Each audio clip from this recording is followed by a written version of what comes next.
Meditación del Evangelio de hoy, domingo 13 de octubre, semana 28 del tiempo ordinario. Si conservaras el recuerdo de nuestras faltas, Señor, ¿quién podría resistir? Pero tú, Dios de Israel, eres Dios de perdón. Lectura del libro de la sabiduría. Supliqué y se me concedió la prudencia. Invoqué y vino sobre mí el espíritu de sabiduría. La preferí a los cetros y a los tronos, y en comparación con ella tuve en nada la riqueza. No se puede comparar con la piedra más preciosa, porque todo el oro junto a ella es un poco de arena y la plata es como lodo en su presencia. La tuve en más que la salud y la belleza, la preferí a la luz, porque su resplandor nunca se apaga. Todos los bienes me vinieron con ella, sus manos me trajeron riquezas incontables. Palabra de Dios, te alabamos, Señor. Sácianos, Señor, de tu misericordia. Enséñanos a ver lo que es la vida, y seremos sensatos. ¿Hasta cuándo, Señor, vas a tener compasión de tus siervos? ¿Hasta cuándo? Sácianos, Señor, de tu misericordia. Llénanos de tu amor por la mañana, y júbilo será la vida toda. Alégranos ahora por los días y los años de males y congojas. Sácianos, Señor, de tu misericordia. Haz, Señor, que tus siervos y sus hijos puedan mirar tus obras y tu gloria. Que el Señor bondadoso nos ayude y dé prosperidad a nuestras obras. Sácianos, Señor, de tu misericordia. De la carta a los Hebreos. Hermanos, la palabra de Dios es viva, eficaz y más penetrante que una espada de dos filos. Llega hasta lo más íntimo del alma, hasta la médula de los huesos, y descubre los pensamientos e intenciones del corazón. Toda criatura es transparente para ella, todo queda al desnudo y al descubierto ante los ojos de aquel a quien debemos rendir cuentas. Palabra de Dios, te alabamos, Señor. Aleluya, aleluya. Dichosos los pobres de espíritu, porque de ellos es el reino de los cielos. Aleluya, aleluya. Lectura del Santo Evangelio según San Marcos. Gloria a ti, Señor. En aquel tiempo, cuando salía Jesús al camino, se le acercó corriendo un hombre, se arrodilló ante él y le preguntó: Maestro bueno, ¿qué debo hacer para alcanzar la vida eterna? Jesús le contestó: ¿Por qué me llamas bueno? Nadie es bueno sino solo Dios. Ya sabes los mandamientos: no matarás, no cometerás adulterio, no robarás, no levantarás falso testimonio, no cometerás fraudes, honrarás a tu padre y a tu madre. Entonces él le contestó: Maestro, todo eso lo he cumplido desde muy joven. Jesús lo miró con amor y le dijo: Solo una cosa te falta. Ve y vende lo que tienes. Da el dinero a los pobres y así tendrás un tesoro en los cielos. Después ven y sígueme. Pero al oír estas palabras, el hombre se entristeció y se fue apesumbrado, porque tenía muchos bienes. Jesús, mirando a su alrededor, dijo entonces a sus discípulos: Qué difícil les va a hacer a los ricos entrar en el reino de Dios. Los discípulos quedaron sorprendidos ante estas palabras, pero Jesús insistió: Hijitos, qué difícil es para los que confían en las riquezas entrar en el reino de Dios. Más fácil le es a un camello pasar por el ojo de una aguja que a un rico entrar en el reino de Dios. Ellos se asombraron todavía más y comentaban entre sí: Entonces, ¿quién puede salvarse? Jesús, mirándolos fijamente, les dijo: Es imposible para los hombres, mas no para Dios. Para Dios todo es posible. Entonces Pedro le dijo a Jesús: Señor, ¿ya ves que nosotros lo hemos dejado todo para seguirte? Jesús le respondió: Yo les aseguro, nadie que haya dejado casa o hermanos o hermanas, o padre o madre, o hijos o tierras, por mí y por el Evangelio, dejará de recibir en esta vida el 100 por uno en casas, hermanos, hermanas, madres, hijos y tierras, junto con persecuciones y en el otro mundo la vida eterna. Palabra del Señor. Gloria a ti, Señor Jesús. Sabiduría es saborear la vida, es saber vivir en armonía con el mundo, con los demás seres humanos y con Dios. La sabiduría no excluye el conocimiento erudito de las ciencias.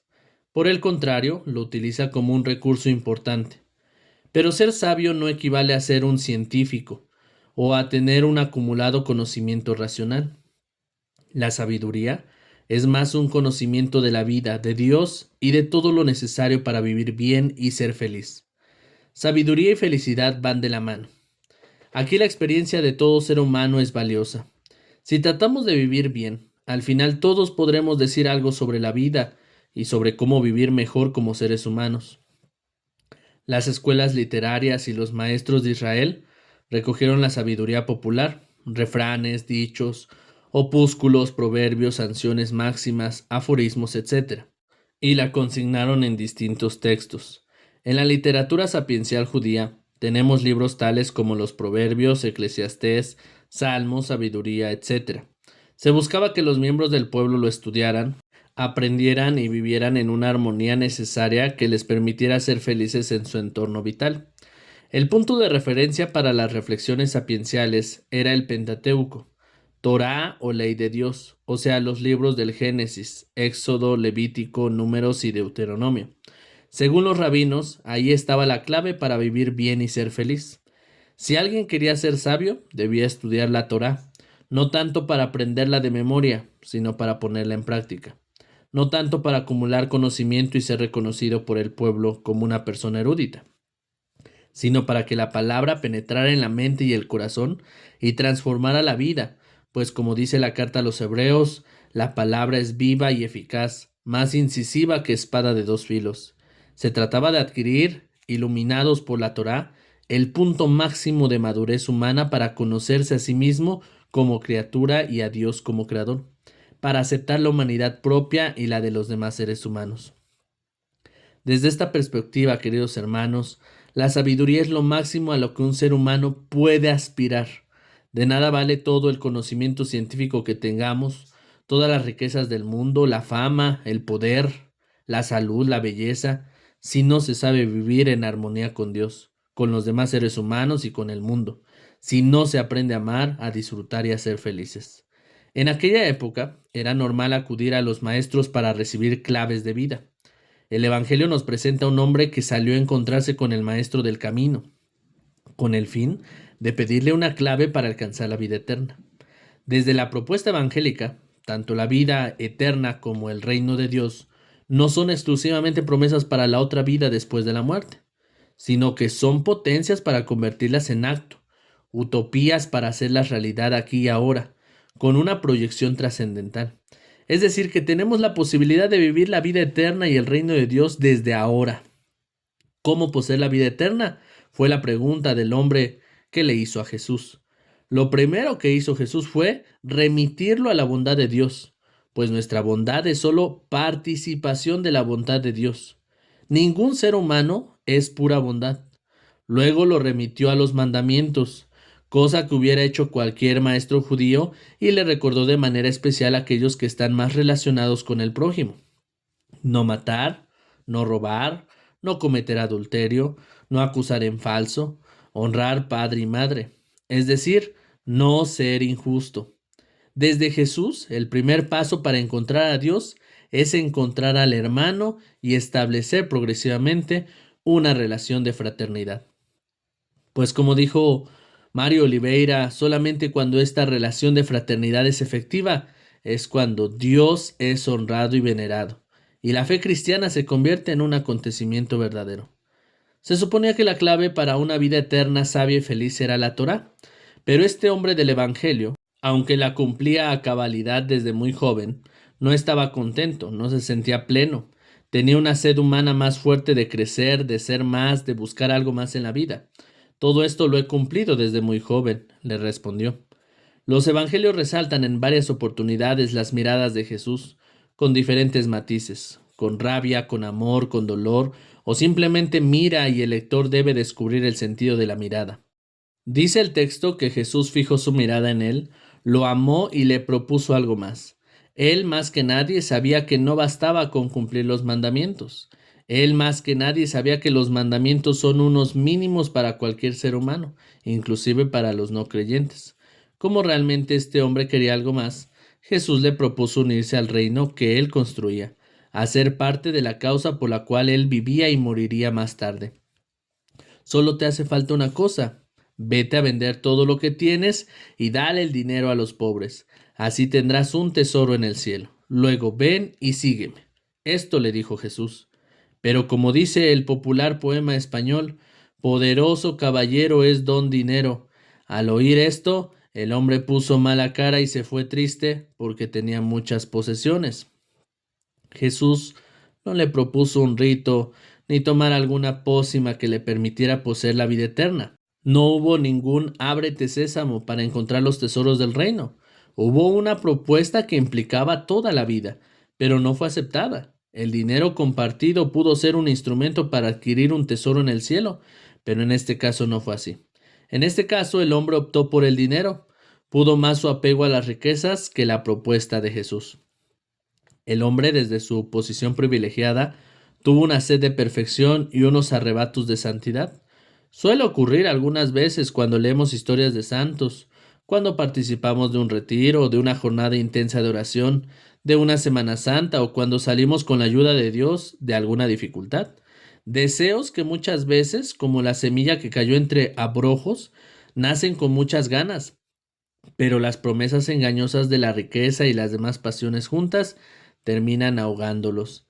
Si realmente buscamos algo más, si realmente queremos seguir a Jesús y ser santos como Dios es santo, misericordiosos como Dios es misericordioso, sepamos que la propuesta será siempre la misma: desprendimiento y disponibilidad para poner al servicio de la humanidad lo que somos y tenemos. El hombre se fue y Jesús no podía detenerlo. Nunca detuvo ni obligó a nadie. Anunció a todos la buena nueva y les ofreció su camino, pero no podía minimizar la radicalidad de su proyecto con el fin de ganar adeptos. Lo miró y lo amó, sinceramente como ser humano. Apreció su deseo de participar en la vida eterna, pero lo dejó marchar libremente cuando así lo quiso. Luego dirigió su mirada alrededor, al panorama, como quien contempla la vida, como quien va descubriendo el corazón humano. Quedaban sus discípulos, quienes estaban con él, pero su corazón lo tenían en otra parte. A ellos les hizo este comentario: qué difícil va a ser que los que tienen la riqueza entren al reino de Dios. Hemos dicho que cuando se habla del reino de Dios no hablamos exclusivamente de la otra vida. Jesús no habló ahí de la salvación o la condenación después de esta vida, sino de la dificultad que tenían los que poseían riqueza para unirse a su causa. Para reforzar esa idea acudió a una exageración: hijos, qué difícil es entrar al reino de Dios. Es más fácil que un camello pase por el ojo de una aguja que el que un rico entre al reino de Dios. ¿Quiénes han hecho los cambios históricos? ¿Los de arriba? ¿Quiénes han realizado verdaderos cambios estructurales, transformaciones sociales, políticas, religiosas, culturales y económicas? ¿Los que tienen el poder? No. Los que tienen el poder no lo quieren soltar. Los que tienen la riqueza buscan conservarla de cualquier manera. Es muy difícil que acepten un nuevo orden. Y no se trata solamente de los que tenían riqueza efectivamente, sino de la natural codicia que habita en el corazón humano. Codicia que animaba también a los discípulos, quienes esperaban no solo alguna contraprestación por el seguimiento, sino un puesto privilegiado en el reino que soñaban. Si en todo ser humano hay codicia, deseos de poder, afán de riqueza en mayor o menor grado, si ellos mismos que estaban con Jesús, aunque eran pobres, esperaban ser ricos, entonces ¿quién puede salvarse?, preguntaron sus discípulos. Esta vez la mirada la dirigió a ellos. Para los hombres esto es imposible, pero no para Dios, porque para Dios todo es posible, les respondió. Si permitimos que Dios entre en nuestra vida, si ensanchamos el corazón para que la bondad infinita entre a nosotros, seremos capaces de pasar por el ojo de una aguja y entrar en el reino de Dios. Vender todo y dárselo a los pobres. No podría ser tomado literalmente a tal punto de quedarnos en la calle por ser generosos, o tal vez por irresponsables con nosotros mismos. A nadie se le ocurriría hoy cortarse una mano o un pie o sacarse un ojo si cualquiera de esos miembros pusiera en peligro la fidelidad al mensaje. A nadie se le ocurriría odiar a su padre o a su madre. Sería además contrario al mismo Evangelio. Estos, como muchos otros textos, establecen condiciones de seguimiento dentro de la categoría de formulaciones extremas. Quieren expresar la radicalidad de la opción por Jesús en las condiciones de vida denigrante a que se ven forzados muchos seres humanos. Algunos dicen que dejarlo todo y seguir a Cristo es una invitación para los religiosos y religiosas, quienes hacen votos o los llamados consejos evangélicos. Pero en realidad la propuesta de Jesús no fue ni un consejo, ni menos para una élite especial, sino para todo aquel que quiera seguirlo. Esta invitación tampoco es una defensa del descuido ni de la mediocridad, con la que muchos asumen la vida sin ocuparse de su bienestar o el de su familia. No es un llamado a multiplicar la pobreza ni a sumarnos a malas causas indigentes. No es un llamado a derrochar irresponsablemente todo lo que se adquiere, ni a dar todo el que pide sabiendo que hay personas que se aprovechan de la generosidad de la gente. No es una exaltación de la miseria ni de la carencia de bienes como valor. Jesús mismo no fue asceta para que pasara ayunando todo el tiempo. Por el contrario, los evangelistas lo presentan muchas veces disfrutando la vida en fiestas. No solo se dejó invitar, sino que invitó y presentó la relación con Dios, ser humano, con un banquete.